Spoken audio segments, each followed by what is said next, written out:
বাপকে। যেদিন থেকে বিয়ে করে এসছে বাড়িতে এক ফোঁটা যদি আমার শান্তি থাকে। ঠিক আছে, এই বেলা তোমার লেট হচ্ছে না? হ্যাঁ, একটু তো গরম করে দিয়ে আসলে জলটা ঠান্ডা করে যদি স্নান করবে আমাকে বলে জল গরম করতে। আমাকে আমি খাচ্ছি না, চাকর বাড়ি রাখেন তুমি। এই তুই উঠবি? হ্যাঁ, তুই আজকে উঠাইস। ওঠ ওঠ, উঠতে বল। কি মা? হ্যাঁ কি মা? সারাদিন চালা যা মাঠে গিয়ে ঘাস খা, কিছু তো হবে না তোদের ওই ফোন ঘাটা ছাড়া। 2 মিনিট আমি যদি বাইরে না দেখেছি তোকে, তোর আজকে তোর দিন কি আমার দিন, বাবাকে বলছি আমি তোর। এই মানা, বললাম তো চালটা ধুয়ে দিতে তখন থেকে। তো জগন্নাথ হয়ে দাঁড়িয়ে আছে ওখানে, চা রইল এখানে। ঠিক আছে, বারবার কিন্তু আমি গরম করতে পারবো না বাবু, বলে দিলাম। খেয়ে নিবি, আমি কিন্তু চাকর পাচ্ছি এখানে। হ্যাঁ বেলাদি, তোমার কিন্তু না এই প্রতিদিনের হয়ে যাচ্ছে এই গল্প। প্রতিদিন তোমার কি করে লেট হয় গো এত?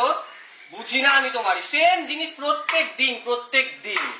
যাও আলুটা কেটে দাও দেখি আমাকে, মাছের ঝোলে দেবো কিন্তু লম্বা করে কেটো। কালকে রাতে দুপুরে তুই যদি না খাস না, আজকে সকালে তুই দেখ, দুপুরবেলা আমি কিছু খেতে দেবো না। সকালের রুটিন ছিল তাই ভিডিওটা, সকাল হয়ে গেছে, সানডে যাবো তো আমি, দিন হবে তো এবার, পড়াশোনা নেই তোদের, সারাদিন শুধু রিল। তোর মার ফোন নাম্বার দে, তোর মার ফোন। আরে তুই ক্যামেরা করে কি করছিস? ক্যামেরা বন্ধ কর।